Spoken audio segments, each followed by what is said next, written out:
दोस्तों, बिहार के तमाम नियोजित शिक्षक, विशिष्ट शिक्षक, बीपीएससी शिक्षक, शिक्षा सेवक, तालीमी मरकज़, परिचारी, विशिष्ट परिचारी पैनल अभ्यर्थी, संविदा कर्मी, दैनिक मजदूर वेतनभोगी कर्मचारी, तालीमी मरकज़, शिक्षा सेवक, एसआरपी, केआरपी, गोया के बिहार में जो भी दैनिक मजदूर पर और अस्थायी रूप से कार्यरत कर्मचारी हैं, सभी भाई बहनों को आदाब सलाम। दोस्तों, आज मैं आप सभी के लिए बहुत सारी खबरें लेकर के आया हूं और तालीमी मरकज़ से संबंधित जो हाईकोर्ट का, पटना हाईकोर्ट का जजमेंट है, मैं वो भी सुनाऊंगा। जब तक आप शिक्षकों के बारे में ध्यान आकृष्ट कर लीजिए। मैं आज सबसे पहले प्रधान शिक्षकों के बारे में बोल रहा हूं। जितने भी प्रधान शिक्षक हैं, सभी को कांग्रेचुलेशन हो, मुबारक हो, शुभकामनाएं हो, हार्दिक अभिनंदन हो, स्वागत हो। दोस्तों, बड़ी प्रसन्नता के साथ आप जा रहे हैं ज्वाइन करने के लिए। बिहार सरकार के एसीएस डॉक्टर एस सिद्धार्थ साहब ने मीठी मीठी बातें बोल करके प्रधान अध्यापक, प्रधान शिक्षक, नियोजित शिक्षक सभी को फंसाने का काम किया। अभी प्रधान शिक्षक ज्वाइन करेंगे तो इन दिनों स्कूल का वो स्थिति है कि ऑनलाइन अटेंडेंस हर जगह टेप भेजा जा चुका है। बच्चे के द्वारा उसका फ़ोटो और अटेंडेंस होगा। दूसरी बात कि होता था पहले कि अगर मान लिया 150 बच्चे हैं, उपस्थिति सिर्फ 75 बच्चा है और 100 बच्चा का उपस्थिति दर्ज करके थोड़ा एमडीएम प्रभारी थोड़ा हर जगह बढ़ जाता था। ये सारी बातें डॉक्टर एस सिद्धार्थ साहब को मालूम है। इसी बिना पर सभी शिक्षक को फंसाने के लिए, मतलब एक विद्यालय में अगर 10 शिक्षक है, मान लीजिए 10 शिक्षक है या 15 शिक्षक है, तो एमडीएम का खाना जो बच्चे लोगों को खिलाया जाएगा, अगर 175 उपस्थिति है और खिलाया जाएगा तो सभी शिक्षकों से उस शीट पर अटेंडेंस बनाया जाएगा कि प्रमाणित करता हूं कि आज के तारीख में 75 बच्चे खाना खाए हैं। वो हो गया 75 बच्चे खाना खाएंगे। यहाँ पर क्या हो जाता है कि कभी कभी बच्चे लोग ट्यूशन पढ़ने के लिए चले गए, 10 बच्चा ट्यूशन पढ़ने के लिए चला गया, तो उस स्थिति में अगर इंक्वायरी होगा तो सभी 10 शिक्षकों का 15 शिक्षकों पर कार्रवाई होगा, वेतन रुक सकता है। ऐसा जो है फांसी पर शिक्षकों को लटकाने का काम किया डॉक्टर एस सिद्धार्थ साहब ने। कौन शिक्षक, हेडमास्टर साहब, प्रधान शिक्षक साइन करेंगे कि 100 बच्चा आया और सभी शिक्षक 15 शिक्षक उस जाल में हस्ताक्षर करेगा कि 1 आया। अगर कोई गड़बड़ हो गया, बच्चे की अनुपस्थिति में विलंब हो गया, लेट हुआ या नहीं है, इंक्वायरी हो गया, तो सारे शिक्षकों पर कार्रवाई होगी। अब भला बताइए कौन ऐसा शिक्षक गलती करेगा? तो फिर आमदनी आएगा कहाँ से? माने सिर्फ जितने हेड मास्टर है, प्रधान शिक्षक है, सरकार उसको फंसाने का कार्य कर रही है। दोस्तों, अब मैं बता रहा हूँ, ये तो जो है विशिष्ट शिक्षक का मामला हो गया, जो प्रधान शिक्षक बने हैं। लेकिन जो नियोजित शिक्षक से प्रधान शिक्षक में जाएंगे, उनको नुकसान के अलावा फ़ायदा नहीं होने वाला है, नोट कर लीजिए। दूसरी बात, सरकार इन दोनों जो 2025 का इलेक्शन में कामयाबी होने के लिए नई लुभावना दे करके आवाम वोटरों से अपना ध्यान आकृष्ट करा रही है कि मैं 1 लाख युवाओं को नौकरी दूंगा, रोजगार दूंगा।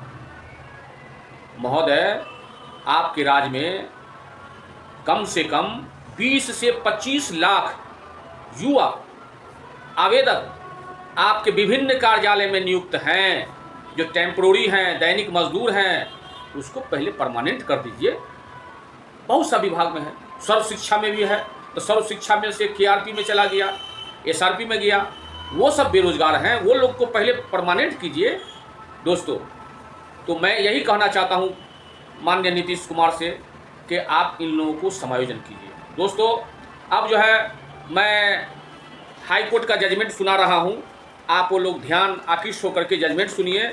आज लगभग ये जजमेंट का मैं समझता हूँ कि 6ठा दिन होगा, 6 दिन होगा। आप जरूर ये जजमेंट सुनें। अनुसूचित जाति एससी आरक्षण, अनुसूचित जाति आरक्षण उन धर्मों तक ही सीमित है जिन्हें हिंदू सामाजिक व्यवस्था का हिस्सा माना जाता है, जिसमें हिंदू, बौद्ध, सिख और जैन शामिल हैं। मुसलमानों और ईसाइयों को अनुसूचित जाति आरक्षण से बाहर रखा गया है क्योंकि हिंदू सामाजिक व्यवस्था के ढांचे में नहीं आते हैं। मुसलमानों और ईसाइयों को अनुसूचित जाति आरक्षण से बाहर किया गया है क्योंकि वे हिंदू सामाजिक व्यवस्था के ढांचे में नहीं आते हैं। अनुसूचित जनजाति यानी एसटी आरक्षण। सभी धर्मों में अनुसूचित जनजाति आरक्षण उपलब्ध है जो विभिन्न धार्मिक समूहों के भीतर जनजातीय समुदायों को मान्यता प्रदान करता है। मुस्लिम अनुसूचित जनजातियां दुर्लभ हैं, लेकिन यदि वे मान्यता प्राप्त जनजातीय समुदायों से संबंधित हैं वे तो अनुसूचित जनजाति आरक्षण के लिए पात्र हैं।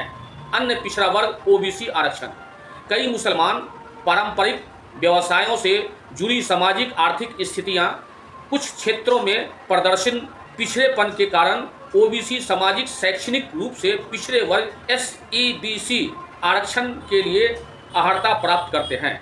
ओबीसी सूची में शामिल करना धार्मिक पहचान के बजाय सामाजिक आर्थिक मापदंडों पर आधारित है। आर्थिक रूप से कमजोर वर्ग ईडब्ल्यूएस आरक्षण। ईडब्ल्यूएस आरक्षण मुसलमानों सहित सभी धर्मों के व्यक्तियों के लिए खुला है जो एससी, एसटी या ओबीसी श्रेणियां से संबंधित नहीं हैं और जिनकी पारिवारिक आय एक निर्दिष्ट सीमा से नीचे है। इस श्रेणी का उद्देश्य आवेदक की जाति या धर्म पर विचार के लिए बिना आर्थिक अवस्था के आधार पर अवसर प्रदान करता है।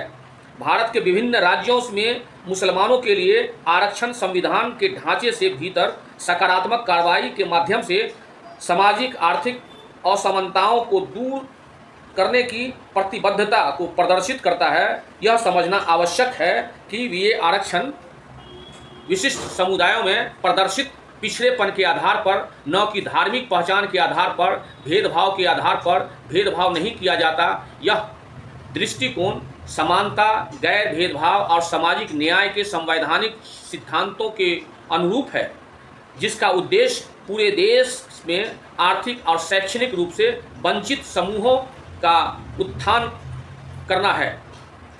अब मैं कल क्रमांक 12 से सुनाऊंगा।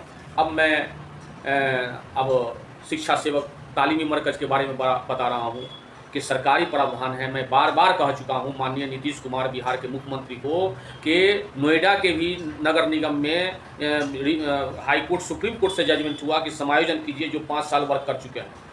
सीवान में नगर परिषद में भी समायोजन हो गया, ये बिहार में। तो जब तालीमी मरकज़ शिक्षा सेवक तो अपने से बहाल नहीं हो गया, आप गलत बहाल किए या जैसा बहाल किए, आपने पत्रांक दिनांक के अंतर्गत बहाल किया, ये फुलफिल आपके यहाँ 16 साल 15 वर्ष काम किया, तो इसको समायोजन कीजिए, गवर्नमेंट का रूल है। दोस्तों, आप हमारे इस वीडियो को इतना ज़्यादा शेयर कीजिए कि माननीय नीतीश कुमार के नज़दीक पहुँच जाए और आप सभी का कार्य हो जाए। मुख्तसर में मैं यही कहना चाहता हूँ कि बिहार सरकार में जो भी दैनिक भोगी वेतन कर्मचारी हैं, संविदा कर्मी हैं और टेम्प्रोरी हैं, उसको अस्थायी नियुक्ति प्रमाण पत्र दीजिए। चूँकि भारतीय संविधान है 240 दिन जो कार्य करेगा उसको समायोजन होगा। दोस्तों, अब अपनी बातों को मैं विराम देता हूँ, इजाज़त दीजिए। जय हिंद, जय भारत।